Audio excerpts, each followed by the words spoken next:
नमस्कार प्यारे बंधुओं, मैं सत्य प्रकाश पारिक राजभसी सर्वसिद्ध आयुर्वेदा से आज एक विशेष तथ्य बात या कहें तो एक ऐसी जटिल समस्या को लेकर के हाजिर हुआ हूँ, जिसके संदर्भ में आप मीडिया के माध्यम से फेसबुक पे, यूट्यूब पे, इंस्टाग्राम पे छोटी छोटी क्लिपिंग इतनी देखते हैं कि निसंतान दंपत्ति संपर्क करें, एक ही बार की खुराक में आप संतान सुख प्राप्त करेंगे।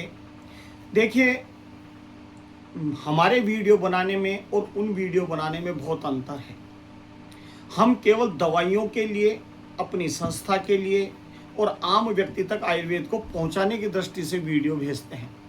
कई लोग ये सोचते हैं कि फेसबुक पे, यूट्यूब पे, इंस्टाग्राम पे वीडियो अपने व्यूज़ बढ़ाने के लिए और आय का स्रोत बना रखा है, लेकिन हम आपको बताएं, बिल्कुल उन यूट्यूबर्स का काम ही यही है। वो यूट्यूबर्स कहलाते हैं कि ज़्यादा से ज़्यादा उनको शेयर करने के लिए कहते हैं और व्यूज़ बढ़ करके वो आय बढ़ाते हैं। उन्हें कितना लाभ होता है, वो क्या बता रहे हैं, तथ्य कितना है, सार कितना है, इस पर कोई मायने रखता। केवल उनके वीडियो को आप लोग देखेंगे, उनके व्यूज़ बढ़ेंगे, लाइक्स करेंगे और उनके अकाउंट में पैसे आएंगे। उन्हीं के कारण जो अच्छी वीडियो, जो दवाइयों के बारे में अच्छा ज्ञान देते हैं, तथ्य सहित बात करते हैं, उनकी वीडियो को भी उसी दृष्टि से देखा जाता है।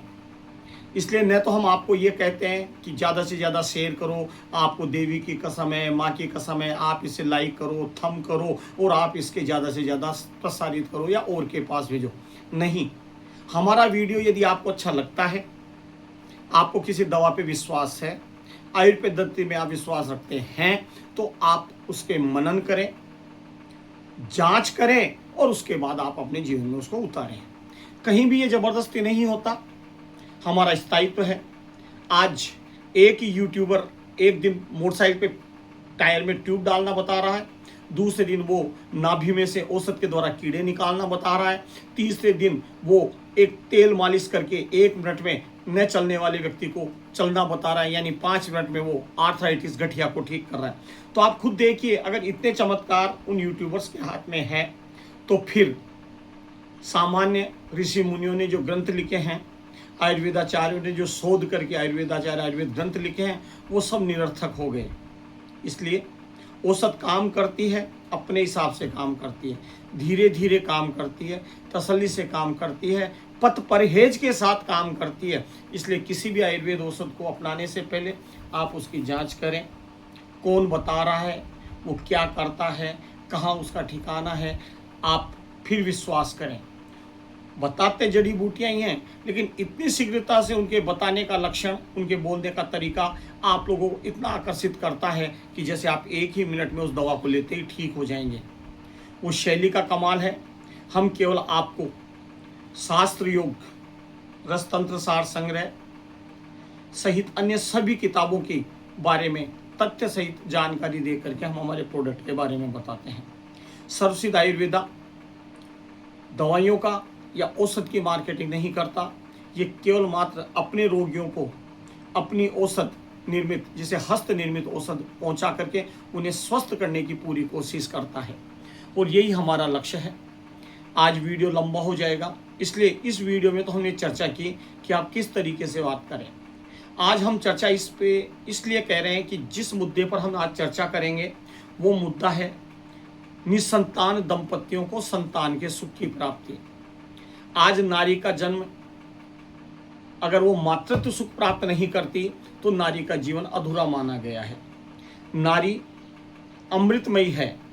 संतान प्राप्ति के बाद उसकी जिम्मेदारियां तो बढ़ती है, साथ ही उसका समाज में स्तर भी बढ़ता है।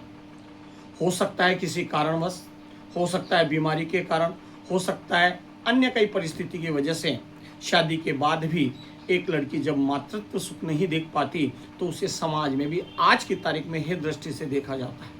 लेकिन विज्ञान ने इतनी तरक्की कर ली कि आज कई साधनों के द्वारा भी मातृत्व सुख दिया जाता है। लेकिन उनसे पहले यदि आप आयुर्वेद पे विश्वास करके एक बार आयुर्वेद औषध अपनाएं, तो हो सकता है आप में रही हुई कमी किस कारण से रही, उसकी पूर्ति करके आपको मातृत्व सुख मिल सकता है।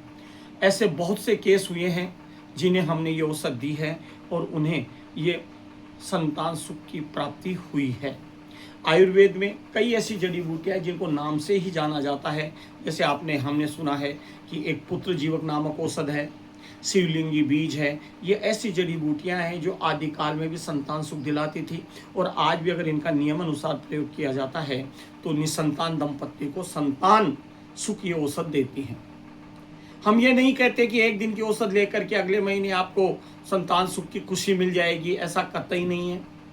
पथ परहेज के साथ 60 से 90 दिन की औषध का पान करेंगे तो आपको निश्चित रूप से संतान सुख की प्राप्ति होगी। अगर योग लिखा है, शरीर में कोई ऐसी विकृत बड़ी बीमारी नहीं है जिसके कारण वो माँ नहीं बन सकती, अगर ऐसा है तो निश्चित मानिए आज हमारी इस वीडियो के माध्यम से इसके पार्ट 2 में जो हम औषध बताएंगे वो केवल मात्र इस बात का होगा कि हम संतान सुख कैसे प्राप्त करें। स्त्री और पुरुष दोनों स्वस्थ हैं, कई बीमारियों के कारण, कई परिस्थितियों के कारण या कभी कभी माता के गर्भाशय में पानी के शिष्ट होने के कारण वो संतान सुख प्राप्त नहीं कर पाती या देरी से होने की वजह से। शादी के 2 साल बाद 3 साल बाद तक तो लोग अमूमन देखते हैं कि संतान सुख प्राप्त हो जाएगा, लेकिन 4-5 साल गुजरने के बाद अंदर ही अंदर वो अपने आप को कोसने लगते हैं और पता नहीं किस तरीके से अपने आप को एक अपराधी सा महसूस करने लगते हैं। ऐसा कुछ नहीं है, आप निसंकोच रहिए, आयुर्वेद पद्धति पे विश्वास करें और एक बार हमारे इस वीडियो के सेकंड पार्ट को अवश्य सुने। इसमें केवल हमने, क्योंकि इतना बताना इसलिए ज़रूरी था कि जल्दीबाजी में इस वीडियो को स्किप करके आप पूरी जानकारी ले ही नहीं, इसलिए हमने वीडियो क्यों बनाया जाता है, क्यों भेजा जाता है। वैसे भी हम जो भी औषध बताते हैं, जो भी औषध देते हैं, वो केवल व्हाट्सएप ग्रुप पे पूरी विधि विधान के साथ लिखते हैं। जरूरी नहीं आप औषध हमसे लें, आप अपने औषध घर पे निर्माण कर सकते हैं। मार्केट से आयुर्वेदिक जड़ी बूटियाँ ला करके तैयार करके आप उसे अपने रोगी को दे सकते हैं और स्वास्थ्य लाभ ले सकते हैं।